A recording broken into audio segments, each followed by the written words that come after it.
Hello my friends and welcome back to the channel. This is Evil Genius 2 World Domination, which was recently added to Game Pass on the Xbox. Here are my thoughts on the game and a few tips to get you started on your quest for complete global control. First up, you have to pick which master megalomaniac you want to control. Maximilian is by far the best choice for new players, although each character has their own unique benefits and buffs. As you can see, the playful art style of this game is similar to other third-person isometric strategy games like 2 Point Hospital and the Tropico series. UK-based Rebellion developments are better known for their Sniper Elite franchise, but the Evil Genius series actually started back in 2010 when it was first developed by Elixir Studios working with Vivendi. Since then, Rebellion developments have taken over the franchise and they've been working on it ever since. Once you've picked your character, it's time to choose a lair. There are 3 locations to choose from, and again, each has its own benefits. Building space is limited initially in all of the available lairs until you develop lifts to reach lower levels, so it doesn't really matter which base you choose to start with. I picked Cane Key because its circular design appealed more to my own construction instincts. This is primarily a base building game, so you'll want to be as organized as possible in designing your ideal base of evil operations. Key moments in the game result in entertaining little cutscenes to set the tone, but the majority of the action takes place in the traditional top-down strategy game style. The controls are a little fiddly on consoles, as they often are for games of this type. However, if you spent any time constructing Jurassic Parks in Jurassic Park Evolution or building impenetrable prisons in Prison Architect, then you'll get the hang of this pretty quickly. I'm sure, as with most strategy games, it's far easier to control this game with a mouse and keyboard.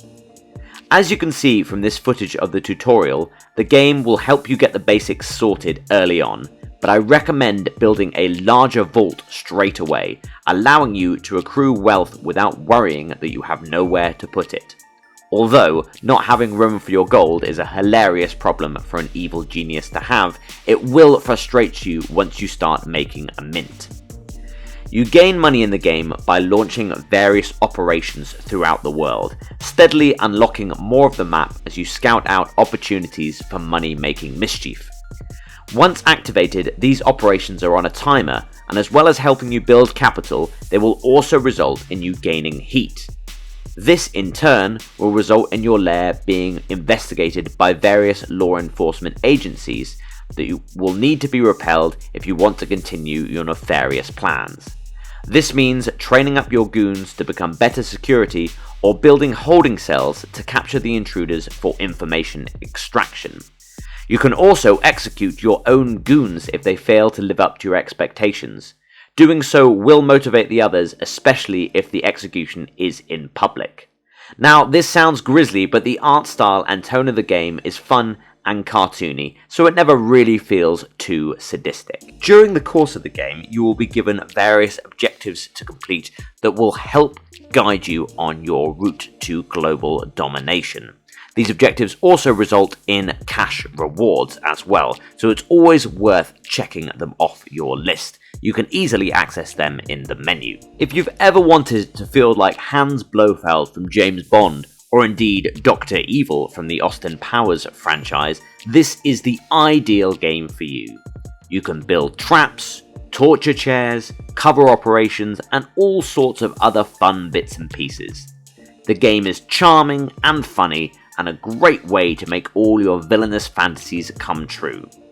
There is so much more for you to discover as you build up your base, with unlocks coming fairly steadily during normal progression. However, for those of you who might find that boring, there is a sandbox mode which allows you to let loose entirely.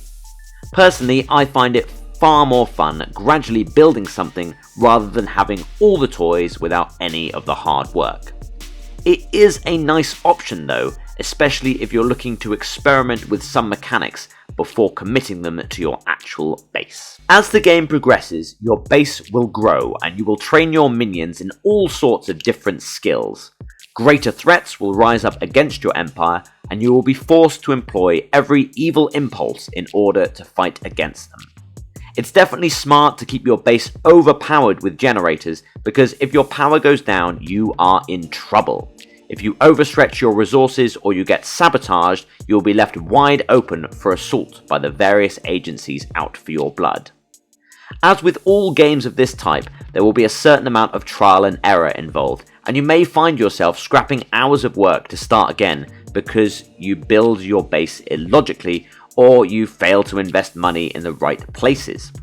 Overall, this is a fun strategy game that I can thoroughly recommend to anybody who has dreamed of having a secret base of evil operations. Thank you so much for checking out my review of Evil Genius 2 World Domination. Don't forget to check out other reviews on my channel, and I'll catch you again in the next video. Oh hey, looks like you stuck around right until the end of the video. Thank you so much for supporting my content, I really appreciate it. This channel is still in its infancy at the moment. Over here you should see a couple more videos that you can enjoy, and there should be a subscribe orb as well. Give that a click for me, you'd really make my day. Thanks for watching.